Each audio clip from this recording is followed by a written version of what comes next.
وَلِلَّهِ عَلَى النَّاسِ حِجُّ الْبَيْتِ مَنِ اسْتَطَاعَ إِلَيْهِ سَبِيلًا، اور اللہ کا حق ہے اپنے بندوں پر کہ وہ حج کریں اس کے اس گھر کا جو کوئی بھی استطاعت رکھتا ہو سفر کی۔ اگر زاد راہ ہے، خرچہ ہے، جانے آنے کے اخراجات مہیا ہیں، اور یہ کہ آپ پیچھے جن کو چھوڑ کر جا رہے ہیں ان کے لیے بھی اتنے وقت کا جو ہے وہ انتظام ہے کھانے پینے کا، گزارے کا، نان نفقے کا، تو آپ پر حج فرض ہو گئے۔ اب اگر اس فرضیت کے بعد کوئی شخص تاخیر کرتا ہے تو وہ بڑے گناہ کے اندر مبتلا ہے۔ جیسے ہی فرضیت ہو جائے، پہلا کام جو ہے، پہلا قرض جو ہے، یوں سمجھیے یہ اللہ کا قرض ہے بندوں پر۔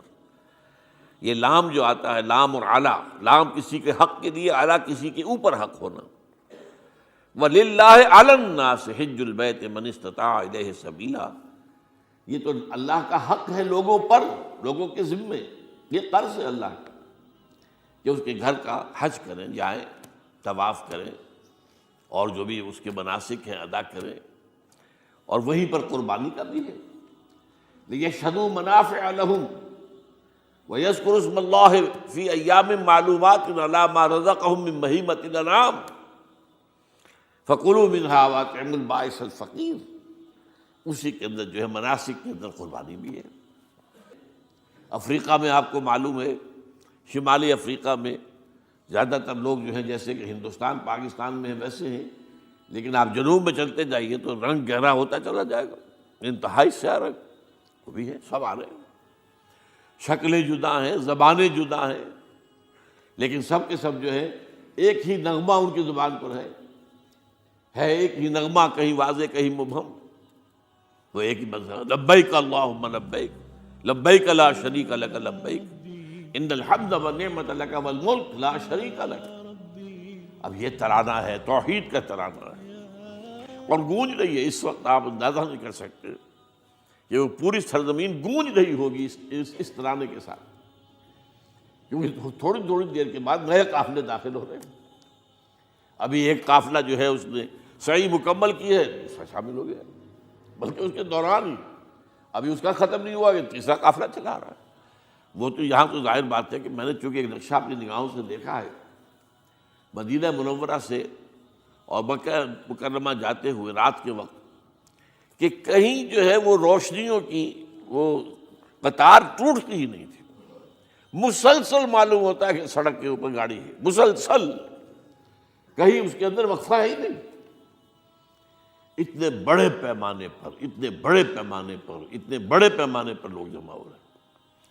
زبانیں جدا ہیں، ایک دوسرے کی زبان نہیں سمجھتے، لیکن ایک زبان اور بھی ہوتی ہے جو بغیر بولے سمجھ میں آتی ہے، اس سے معلوم ہوتا ہے سب کے لیے محبت ہے، ہمارے بھائی ہیں، تمام مسلمان ہیں۔ بعض کے اندر یہ محبت کا جذبہ زیادہ ہے۔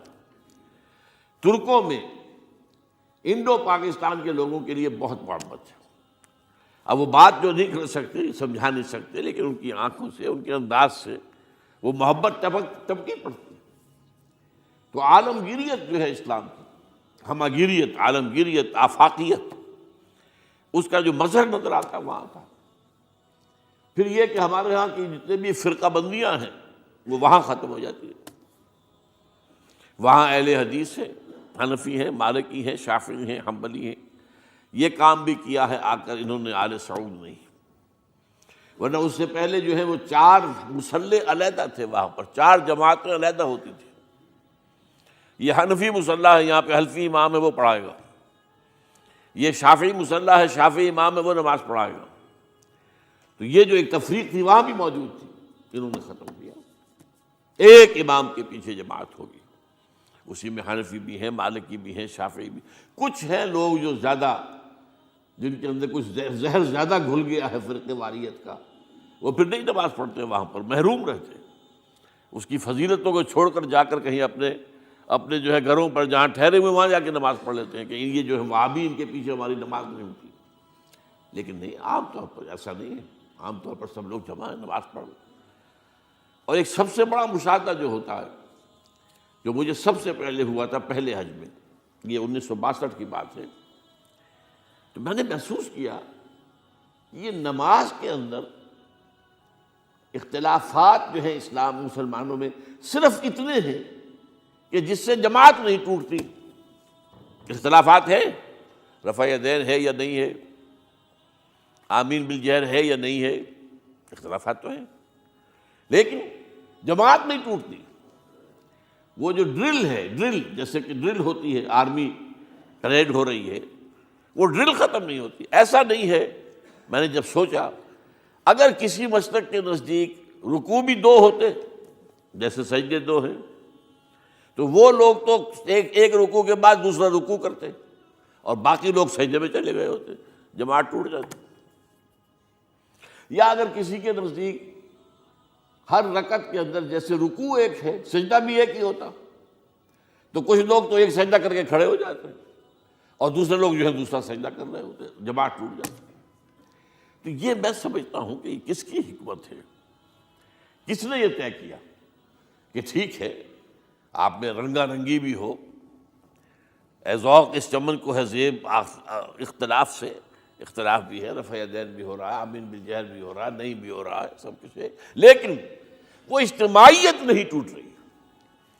یہ وہ یوں سمجھیے کہ یہ زندہ معجزہ ہے اسلام کا کہ 1400 برس بیت گئے ہیں اور کتنے بڑے علاقے میں یہ اسلام پھیلا ہے، اور یہ کہ مختلف مسالک وجود میں آئے، اس میں کوئی شک نہیں ہے۔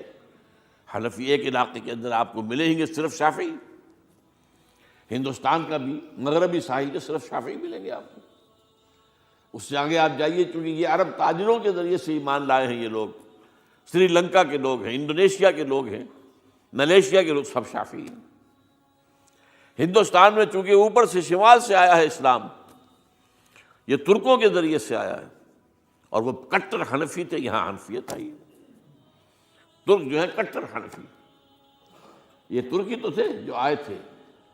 یہ کون تھا؟ محمود غزنوی کون تھا؟ سبکتگین کون تھا؟ الپتگین کون تھا؟ بختیار کاکی کون تھا؟ قطب الدین بختیار، یہ کون تھے؟ سب ترک۔ اور ترک بھی کون؟ غلامان، خاندان غلامان یاد کیجیے۔